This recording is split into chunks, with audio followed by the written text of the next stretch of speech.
Hola, ¿cómo están? Les saluda Carlos Barrientos y les doy la bienvenida a una nueva edición de Business Night Talks. En esta oportunidad nos acompaña Daniel Bonifaz. Daniel es CEO de Cambista. Daniel es comunicador de la UPC y nos acompaña hoy día. Daniel, bienvenido y muchas gracias por tu tiempo. Muchas gracias por invitarme, Carlos. Qué gusto.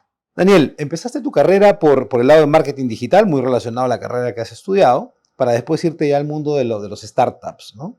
Cuéntanos este recorrido y cuáles fueron estos hechos importantes en este transcurrir que te llevaron a este mundo distinto, un mundo además difícil. Mira, es una historia bien atípica. Yo en verdad estudié para ser sacerdote. Estudié No te 5 puedo años creer. previamente filosofía y teología. A los 18 años me metí de locura, de meterme a hacer algo. Me fui un viaje a Puno, a Oruro, a una zona alta y dije, pucha, quiero hacer algo por la gente. Fue bien fuerte la experiencia y dije, ¿dónde es que puedo hacer algo? El viaje marcó. El viaje me marcó. Y yo terminé con mi enamorada, terminé todo, dejé la universidad, dejé mi familia y me metí a estudiar filosofía y teología. Porque dije, la única forma de hacer algo es dedicándome 100% a la gente. Y ahí en mi madurez, o sea, 5 años de aprender, de también no solamente estudiar filosofía católica en ese momento, sino también de todo tipo, fui dándome cuenta que había pensado como que muy polar, ¿no? O sea, bueno y totalmente radical o que malo no significaba casarme y tener una familia. Entonces dije, pucha, puedo hacer el bien, es más, y yo necesitaba como que, sentía que era una especie de como burbuja, ¿no? Estaba metido en la iglesia y quería hacer el bien, pero más metido en el mundo, ¿no? Y salgo y retomo la universidad, después de 5 años, pues. Y yo retomo la universidad bien, ya viejo, ya, con gente 5 años menor que yo. La antigua enamorada estaba ya pues en corporaciones, mis amigos ya estaban avanzando en otro nivel. Y es en ese momento en donde empiezo a estudiar comunicaciones y en la universidad es donde decido emprender, Cambista. Yo termino a los 28 años, yo tengo 31 años. O sea, lo fui llevando a la par del emprendimiento, le puse prioridad al negocio en ese momento. Recuperaste tiempo en todo caso. Recuperar el tiempo, tratando de recuperar el tiempo. Igual fue momentos críticos, o sea, en los que yo decía, pucha, si es que me empiezo a ser practicante y luego subir y escalar, me voy a demorar 10 años, ¿no? Y en ese momento fue que dije, bueno, yo quiero hacer algo mío, quiero emprender. Aprendí por mi lado, me gusta, o sea, creo que una de las cosas que valoro bastante de estudiar filosofía y teología es que me educó en la lectura. Me metí a muchos cursos, lecturas de temas de emprendimiento, de negocios que hasta el día de hoy mantengo, y eso me ayudó también a ver más o menos cuál era la ruta como que general, ¿no? En verdad muchos errores aprendiendo a emprender. Creo que uno primero emprende, luego aprende. No es que aprendes un montón y luego emprendes, sino que en el on the going vas dándote cuenta de varias cosas. Y nació el negocio, Cambista. Tuvimos mucha suerte porque justo era un momento crítico en donde sacaban a los cambistas de la calle en San Isidro. Ya la gente no tenía dónde cambiar en la calle, en ese público particular. Y además los bancos en ese momento tenían tasas muy elevadas. Entonces dijimos, oye, acá hay una oportunidad clara con mis socios, mi mejor amigo de toda la vida. Yo me encargaba de la parte comunicacional y marketing digital. Claro, por supuesto, ¿no? De tu background. Y así fue como, así cuento corto, cómo empezamos a crecer. Interesante historia. Y el mercado es muy grande. Es un mercado, alguna vez leí algo bien interesante, que era, o sea, cómo identificar una oportunidad. Y es cuando hay un mercado fragmentado, es decir, donde hay muchos competidores, pero no hay un líder indiscutible, y al mismo tiempo donde donde haya un NPS, un Net Promoter Score muy bajo. O sea, pocas recomendaciones, experiencias malas de personas. Es una perspectiva distinta de ver las cosas, ¿no? Porque a veces cuando uno ve varios competidores dice, no, este mercado está muy maduro. Exacto. Y en realidad es un enfoque totalmente distinto. Es como mirar el vaso medio lleno, medio vacío. Totalmente. Pero por eso, o sea, interesante, por ejemplo, Despegar. En ese momento había muchas competencias, agencias de viaje, pero ninguna tenía un liderazgo como indiscutible y había muchas quejas en el mundo de viajes. Entonces, Despegar como que integra verticalmente esto. En el cambio igual, o sea, las quejas venían porque te robaban, porque era muy inseguro, sentías mucha inseguridad, no había confianza y por otro lado las tasas eran muy elevadas.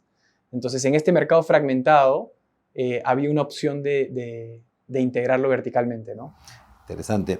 Ahora, cuéntanos por el lado personal, ¿cómo es Daniel? ¿Qué te gusta? ¿Tu familia? ¿Tus hobbies? Un poco para conocerte desde esa perspectiva. Bueno, yo tengo una esposa que de hecho es la misma esposa que le terminé cuando iba a ser cura. La recuperaste también, recuperaste sí, tiempo y recuperaste sí, a sí. tu... Okay. Con ella me casé, de hecho es mi única enamorada de toda la vida. Con ella me casé, bueno, después con peleas y cosas en el camino, pero Siempre con baches. Con sus paréntesis. Sí, sus paréntesis. Sí, claro. Ahora tenemos una hijita de 6 meses, hermosa. La experiencia de ser padre Comenzando el emprendimiento de ser padre. Literal, y es hermoso. Personalmente tengo una cuenta de negocios en mis redes sociales. Ya somos 500.000 dentro de la comunidad de personas en la TAM. Me encanta, ¿y cómo nació esto? Porque me encanta el hecho de leer de negocios. O sea, me gusta leer siempre artículos o libros y eso lo empecé a compartir. Y también la experiencia de emprender. Entonces, muchos emprendedores que necesitan también por ahí, nace una nueva comunidad en Instagram, en TikTok. Ok. Tengo un newsletter, me gusta escribir. Escribo ahí sobre estrategias de negocios, sobre también desde un punto de vista de productividad, por ejemplo. Y esos son mis hobbies. Me gusta correr olas, me encanta. Corro olas seguido. Juego fútbol y eso.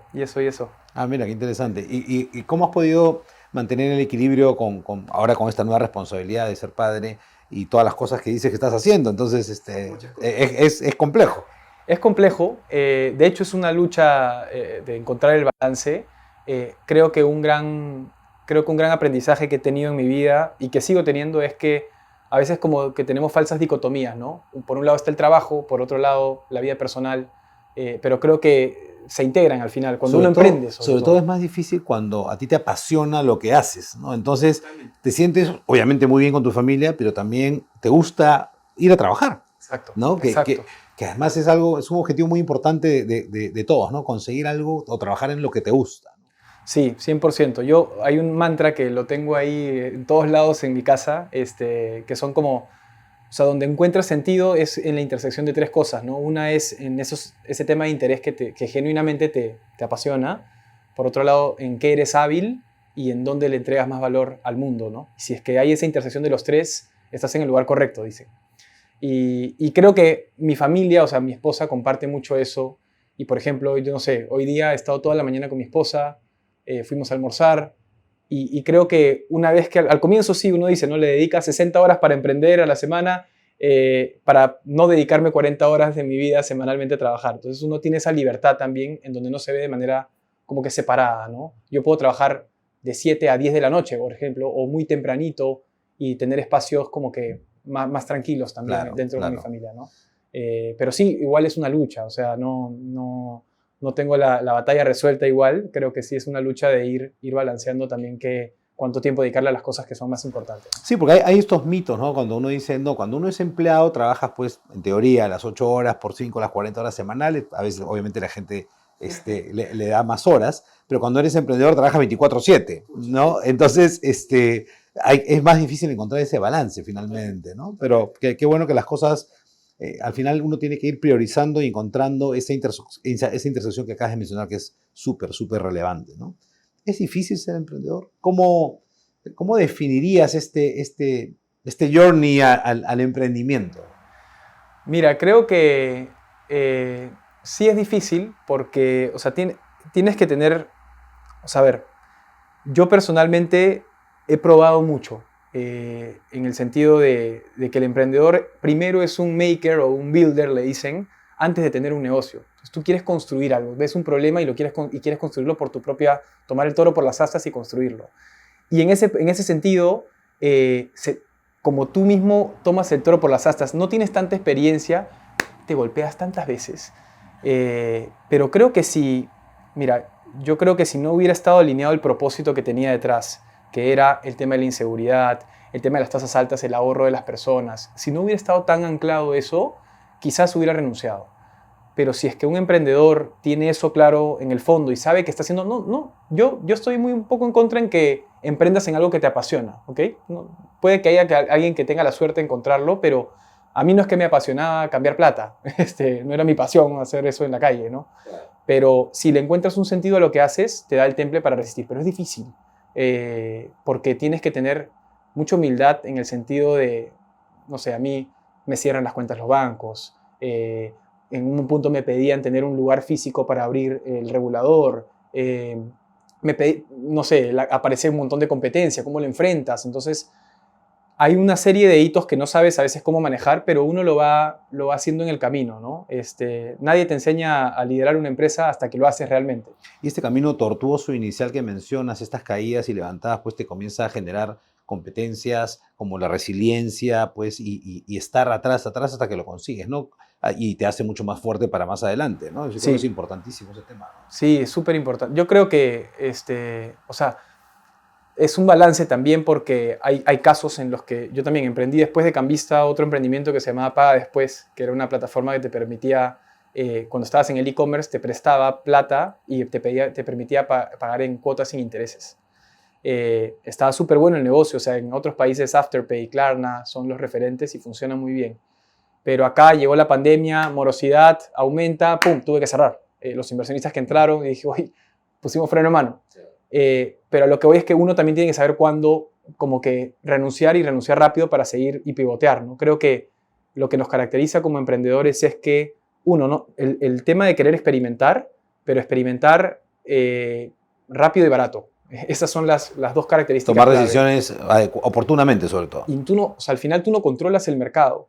Entonces tú tienes que validar una idea rápido. El peor error de un emprendedor creo que es enamorarse de su propia solución, ¿no?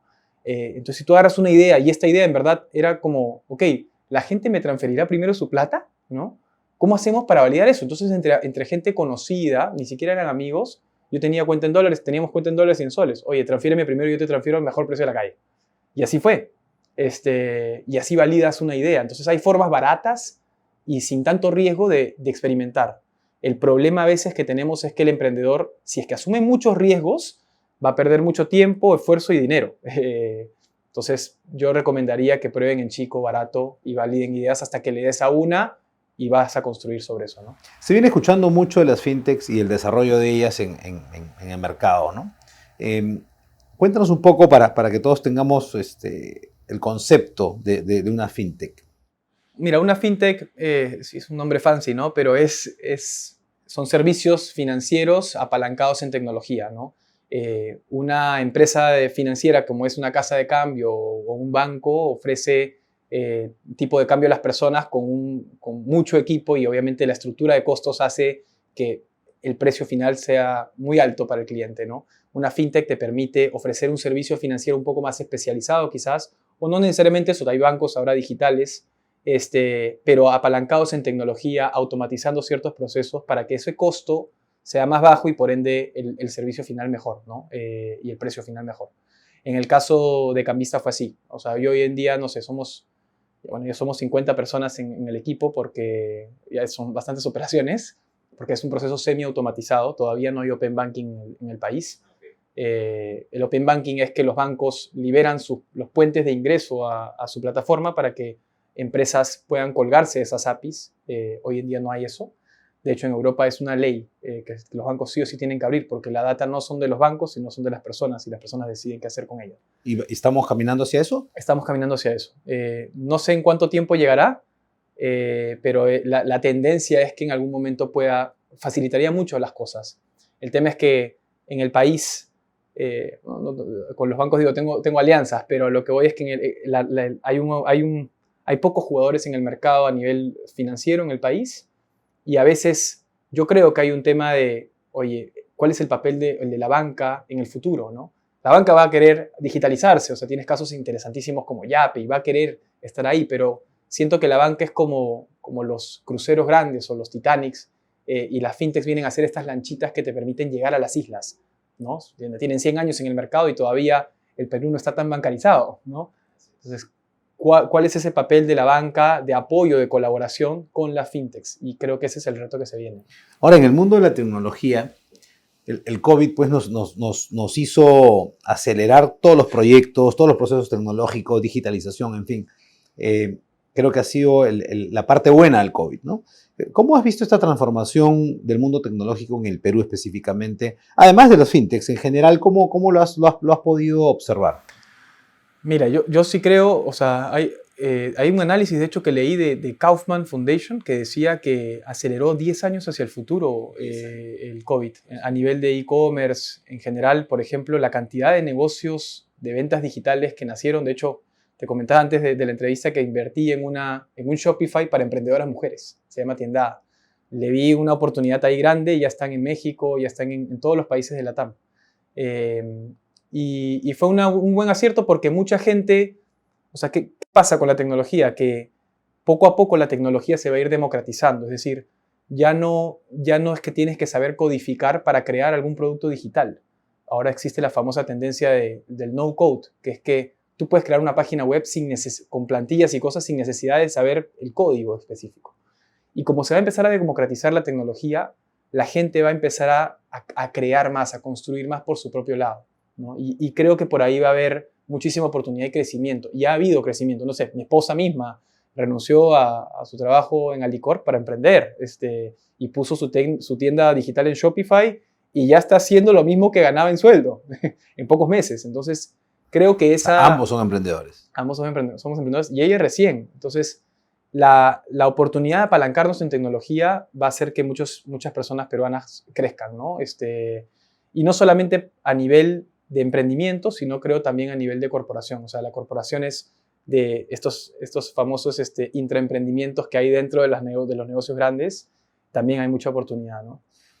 La informalidad es una de las principales razones de nuestro país que todavía nos trae, nos jala para no poder desarrollarnos a la velocidad que nos gustaría. La tecnología nos va a ayudar en ese sentido. ¿Es Cambista una forma de ir contra la informalidad? ¿Cómo ves este tema de la tecnología para combatir la informalidad?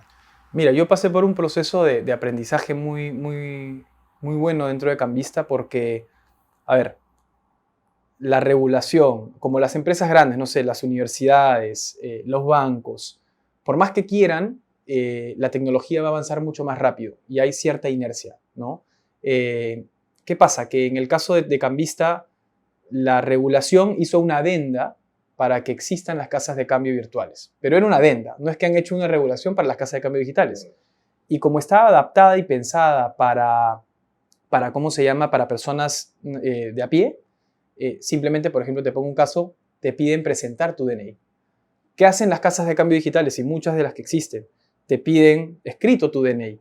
Pero hoy en día, y acá viene el tema de cómo la tecnología puede ayudar a este tema, siempre y cuando los líderes de estas empresas tomen esto como una responsabilidad en la que no bajen los estándares, sino que los suban.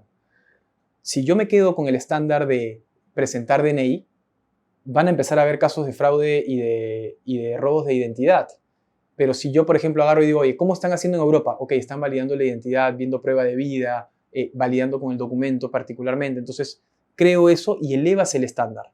Creo que, como diría mi amigo Spider-Man, todo talento lleva una gran responsabilidad, igual con la tecnología. No podemos bajar el estándar para justamente mejorar estos problemas, ¿no? Definitivamente. El tema de los estándares que hay que ir, obviamente, subiéndolos para ir convirtiéndonos o desarrollando más nuestro país, ¿no? Creo que nos falta mucho si nos comparamos solamente con países vecinos, ¿no? Chile, Colombia, en fin, hasta el mismo Ecuador tiene probablemente cosas que deberíamos ya tener en nuestro país hace rato. El paso que ha dado las fintechs pasa de, por ejemplo, en Cambista, de la calle a tener operaciones bancarizadas. Eso ya es un gran avance. Eso es un gran avance. Eso es un gran avance. Y la tecnología nos va a ayudar a esta trazabilidad, que justamente nos ayuda a combatir la informalidad.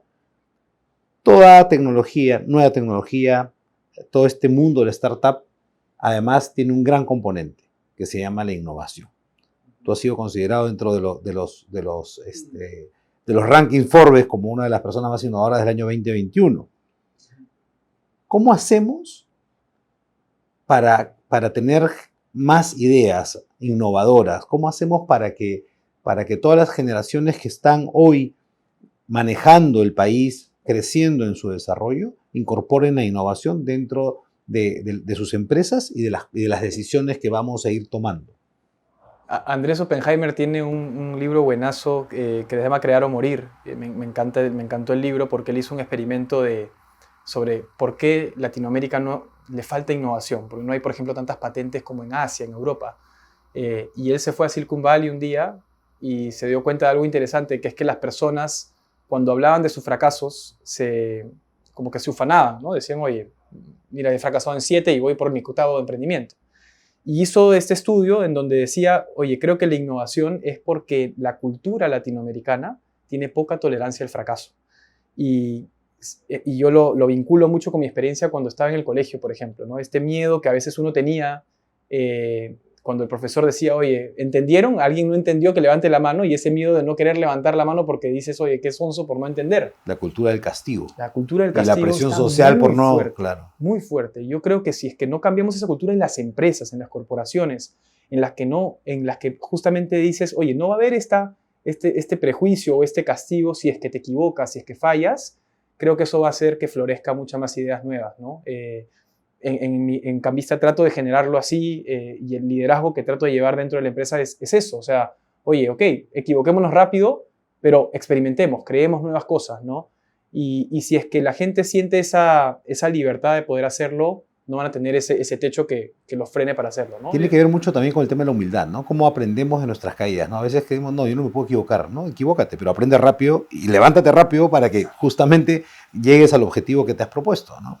Te pongo el ejemplo de, o sea, los CVs, dime un CV que tenga los fracasos de alguien, o sea, no hay. Y ahora ya o sea, hay una tendencia interesante, por ejemplo, en Estados Unidos, que la gente ya está poniendo las startups que fracasó, por ejemplo.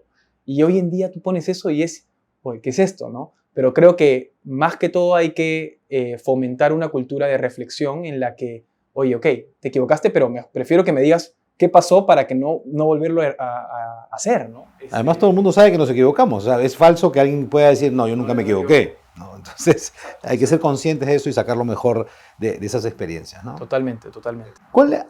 Cuéntanos un poco del ecosistema del startup. Si bien pues el COVID, como hablábamos hace un momento, nos ha empujado hacia nuevos emprendimientos tecnológicos, ¿crees que en Perú tenemos un ecosistema pro startup o todavía, qué nos falta para llevar a ese mundo y que todos los días tengamos nuevos startups y la gente esté ávida de, oye, ¿dónde invierto? Cuando empezamos Cambista había muy pocas startups. Por ejemplo, estaba Fandango, en esa época Cinepapaya, estaba Joinas, estaba Kulki. Habían varias startups, pero muy poquitas en el ecosistema, y faltaba muchísimo porque, por ejemplo, culturas de levantamiento de capital no había. No había todavía el tema ni siquiera formado la cultura de inversionistas para saber cómo invertir en startups. Los inversionistas estaban acostumbrados a, oye, ¿cuánto vales? Tu utilidad por 5, tu utilidad por 6, ¿no? Entonces, la startup no tiene utilidad. Y en ese momento me acuerdo que había poca cultura en general. Poco a poco han ido naciendo famosas aceleradoras, incubadoras, que van formando en este proceso. Todavía siento, y las universidades están liderando un poco este proceso, pero todavía siento que está muy incipiente.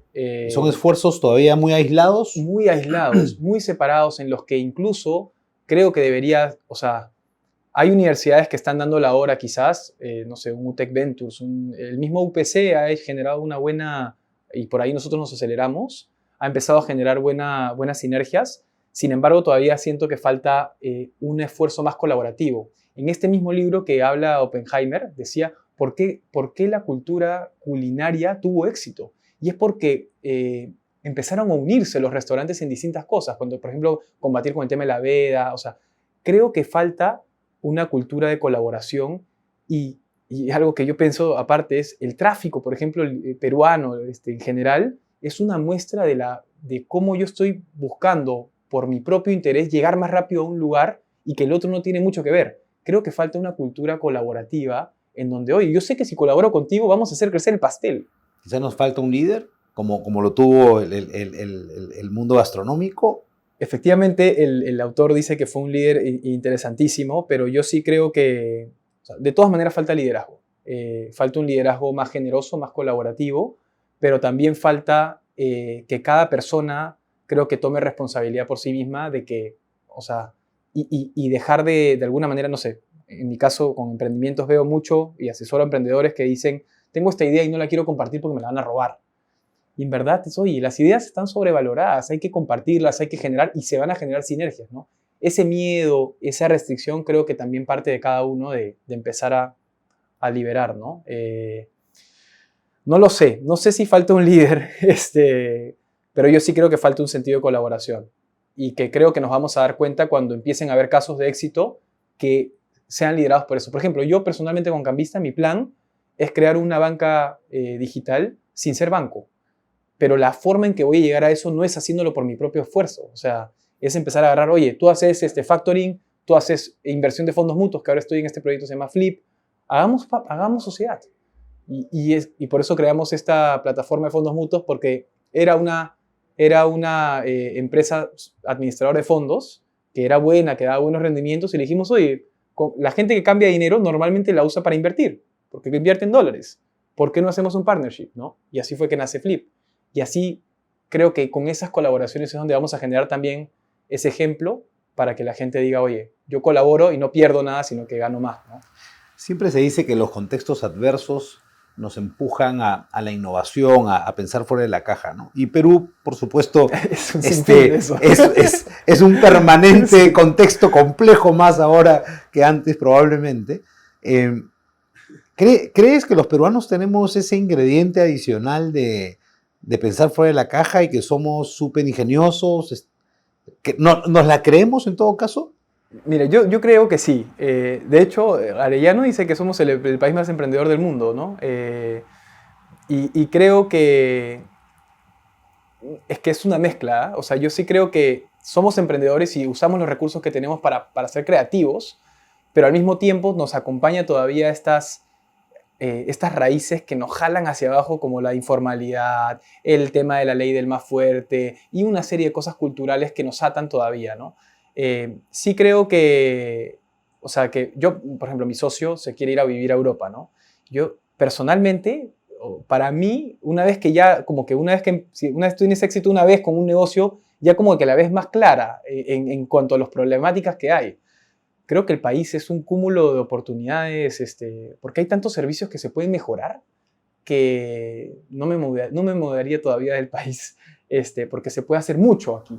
Es que nos falta tanto por recorrer que definitivamente hay un sinfín de oportunidades, ¿no? Y esa es creo que la perspectiva que tenemos que tener todos desde donde estemos y tratar de contagiar, justamente para crear este ecosistema y hacerlo mucho más enriquecedor, ¿no? Y contagiante para todos. O sea, yo principalmente, si es que alguien quiere emprender en algún momento, yo le diría, oye, ¿qué quejas son las que tienes en el día, ¿no? En vez de agarrar y quejarte con la familia y decir, pucha madre, esta cuestión no funciona, que tengo que hacer cola en tal lugar y todo.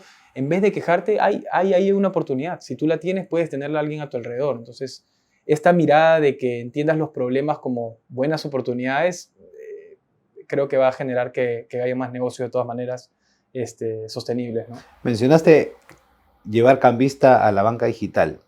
Ese es un poco el norte de Cambista. ¿Alguna disrupción adicional con respecto a Cambista, además de la banca digital, que ya obviamente abarca un montón de cosas?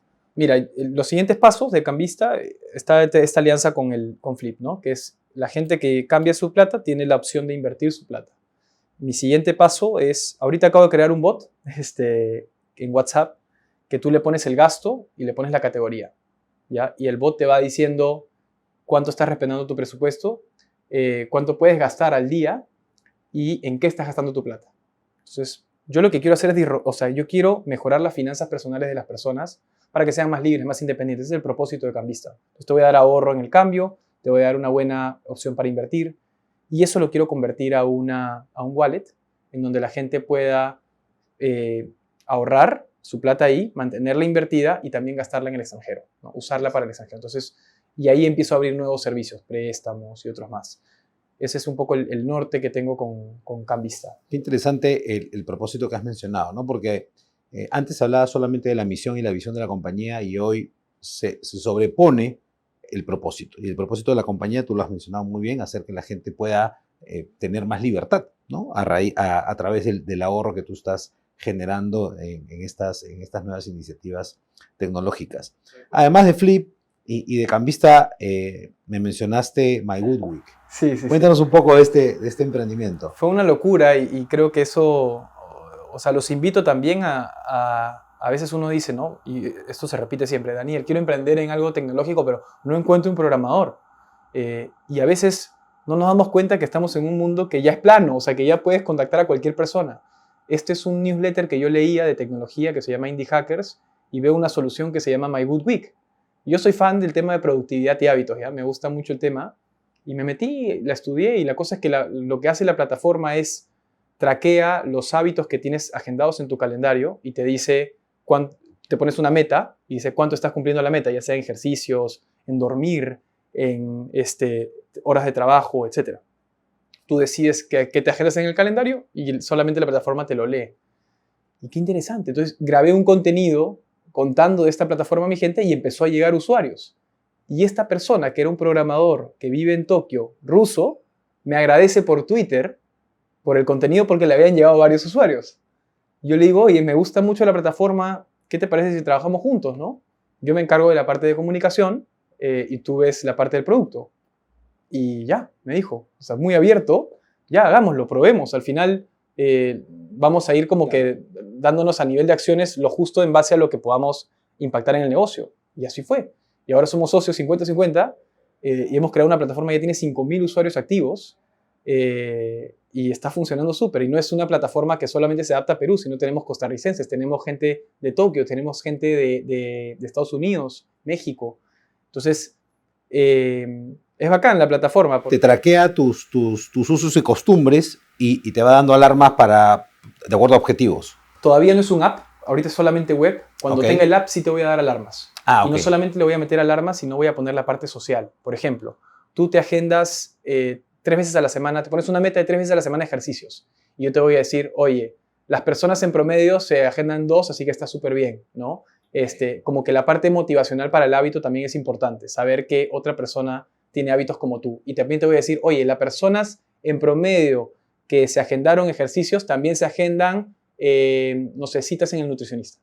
Entonces te doy también como que sugerencias de hábitos. Y esto tiene muchas derivadas, porque podría ser que a través de la localización el app va a saber que hoy día te toca hacer ejercicio y de repente hay alguien que está haciendo ejercicio muy cerca a ti y tú puedas hacer networking como objetivo adicional, ¿no? Totalmente, totalmente. Y hay una tendencia también de desarrollo humano, que es la que es la que estoy cogiendo en verdad, que es para tú desarrollarte de manera personal, se le dice el RENT, que es Rest, Exercise, Nutrition y Thought, de pensamientos. Entonces, si tú tienes estos 4 hábitos bien marcados en tu vida a día, en general vas a ser mucho más productivo en tu trabajo, en la vida profesional y personal. Y creo que por ahí está yendo este camino y quiero, o sea, un poco lo que he analizado del mercado es cada vez hay más aplicaciones y tecnología que entran en el mercado de desarrollo personal. Para mejorar la calidad de vida. Y sería además parte del está propósito. alineado al propósito. O sea, Exactamente. el propósito de que, si la gente crece, si la gente empieza a generarse hábitos, van a haber mejores personas y por ende un mejor país, ¿no? Y eso, por ahí va. ¿Has podido relacionar en el negocio que tienes de cambista tendencias con respecto a la situación económica, a algunos hitos? ¿Has podido ver algunas intersecciones? Sí. O sea, muchas. De hecho, creo que el movimiento del dólar es un buen termómetro. Yo creo que si es que a veces mucha gente me pide, Daniel, ¿cómo se va a comportar el dólar mañana? ¿Va a subir? ¿Va a seguir bajando? Por favor, ayúdame. Mira, la persona que te diga hacia dónde se va a mover el dólar te está mintiendo. No lo sabe. ¿Por qué? Porque tiene tantas expectativas el tema del dólar, del movimiento cambiario, que no lo puedes prever, pero sí puedes explicar la situación. ¿Qué ha pasado? ¿No? Entonces, si yo analizo el año, por ejemplo, la fuga de capitales el año pasado con el tema de las elecciones políticas, gente retiró su dinero. Entonces, tuvimos un cúmulo de operaciones y luego bajó fuerte. Es un año atípico. Me acuerdo clarito, ahora también el tema de la pandemia, cuando llegó la pandemia, ahora la caída de la bolsa, también las operaciones bajaron porque ya las personas no tienen tanto poder adquisitivo, los precios han subido, la inflación. Entonces todo, de alguna manera el dólar viene a ser un buen termómetro para la realidad que vivimos. Interesante. Daniel, por último, ¿qué mensaje le darías a todos los que te van a escuchar con respecto a consejos? Quiero emprender, Daniel. ¿Qué me aconsejas ya que tú has recorrido este camino complejo al inicio y ahora exitoso. ¿Qué le aconsejarías por ese lado? Mira, yo creo que emprender es un camino bien como de introspección, o sea, hacia adentro, en el que para mí ha sido enfrentarme a mí mismo y decir cuáles son estas tres como que intersecciones de mi vida, ¿no? ¿Dónde soy hábil? ¿Dónde es que está mi interés genuino? ¿Y dónde le puedo aportar mayor valor al mundo? Esa misma experiencia personal la tienes con un equipo, en donde alineas el propósito. Y con el propósito te diría, si tienes claro el propósito, oye, enamórate de ese problema que estás buscando solucionar, porque a mí me salió la competencia, por ejemplo, rápido, y yo siempre, o sea, en verdad sí me estresé y te entran miedos y, oye, me van a aplastar el mismo banco, o sea, me enfrento a monstruos, ¿no? Pero si es que uno está alineado con el propósito de, oye, yo quiero mejorar las finanzas personales de la gente, ese es mi propósito y hacia ahí voy. No compites con nadie más, ese es tu valor único, ¿no? Ese propósito es como tu mazo. Y de ahí prueba, o sea, de verdad que yo personalmente algo que me decía a mí mismo es, oye, prefiero en verdad probar, equivocarme y que arrepentirme de no haber hecho nada, ¿no? Les diría eso, o sea, pero prueben, tampoco vas a asumir un riesgo gigante. Prueben chico, en barato también, no asumas tantos riesgos ahí porque lo más probable es que el mercado te vaya guiando hacia dónde ir. Y eso. Interesante, ¿no? Resolver un problema cotidiano, no hay que buscar, pues, resolver el mundo, ¿no? Exacto. Un propósito, ¿no? Y hacer una introspección, ¿no? Y dar para adelante y aprender de las caídas. Tal cual. Daniel, muchas gracias por compartir tu experiencia, realmente muy muy valioso y muy enriquecedor. Gracias. Será hasta una próxima oportunidad. Ya nos vemos. Con nosotros estuvo Daniel Bonifaz, CEO de Cambista. Nos vemos en la próxima edición de Business Night Talks.